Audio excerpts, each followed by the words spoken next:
Well, Priscilla Presley is with me now. It is so good to see you. Thank you. It's nice seeing you as well. Do you know what, Priscilla? I know, there's been no one like him. There probably will never be anyone like him. It's extraordinary, isn't it, that people still want more and more of Elvis? Yes, it is true. And with this album, I'm so proud of it, The Wonder of You. We've got songs that are quite diverse from the time he first started with Don't, and you just kind of see his evolution. I mean, when somebody's an icon, you sometimes lose sight of the person in a way. Yes. What was he like as a person? Because everybody said, oh, he was lovely, very polite, very kind. What was he like to be married to? He was just that. He was everything. I mean, of course, he had his moods like everybody else, but his moods were more really artistic driven, because he was so much into his career and performing. Something like this with the Royal Philharmonic Orchestra was something that he'd always wanted to do. Yeah. He had an orchestra on stage in Vegas, I think starting on somewhere in the 16th of November, I believe, 680 tour. He's got a 73-piece orchestra that'll cover the whole entire stage. And then they'll have him performing, actually, with a big screen right above. And you will see him with the orchestra. It's just magical. Like it's amazing, and you kind of talk about him in the present tense as if he's still here, but he kind of is. You know, the miracles of technology, but also he is very much alive for his fans. Well, his spirit is definitely here.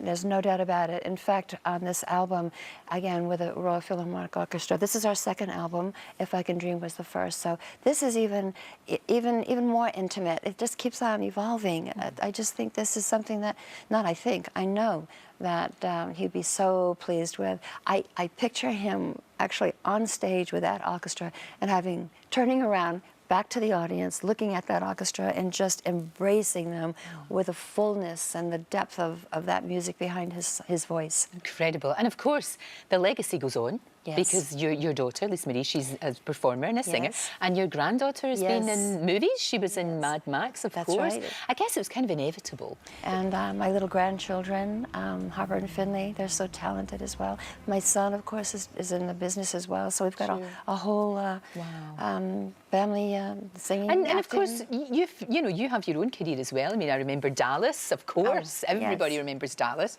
and then Naked Gun, which was just hilarious. Yes, that was a lot of fun. Those movies were so silly. He was great to work with. Yeah, I bet he was. I bet he was. I mean, it must be brilliant to have something like that there anyway, that you can still see to this day, and it's still funny. It's still funny. It's still really, really funny. It really is. Also, I saw you on Dancing with the Stars, is what they call it in the States, isn't it? And of course, we have Strictly Come Dancing. Would you ever do Strictly? I could see you. Oh, I did Dancing with the Stars. That was enough for me. It? Oh my gosh, that was out of all of it, that was probably the most difficult.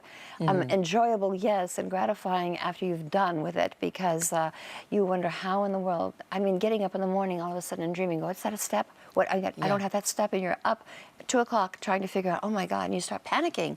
But it was I think from that experience, it just made me actually be fearless in anything else I do, because nothing can compare to that. Oh, that's true. That's true. Yeah. Well, you could do Strictly. It would be lovely, because I know how much you enjoy being here in the UK. We've seen you in Panto. Yeah. We've seen you doing that, which again is great fun. And the grandchildren must love you seeing and things. Oh my gosh, my granddaughter saw Snow White and the Seven Dwarfs with that, which I was the mean queen, and they saw it 4 times. They were off the balcony. They were booing. They didn't quite understand from the beginning when they started booing, or having an interaction.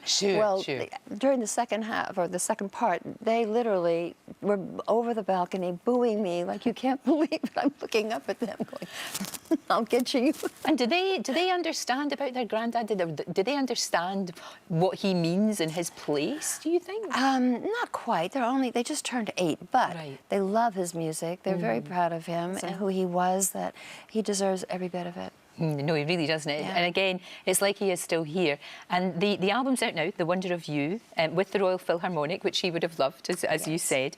And then the tour happens as well towards Christmas. Month. Yes, and 6 cities, I believe, 6, 7 cities. So excellent. Very excited about that too. I'll be there as well. Of course. I will be there actually telling stories about a couple of the songs and why and what makes it so kind of special. Good luck with that. We'll put all the dates on our website. Priscilla, a joy to see you. Thank you. Very, very very much indeed. If you'd like to see even more great guests, then click here. There are plenty more fantastic interviews to come, so make sure that you subscribe.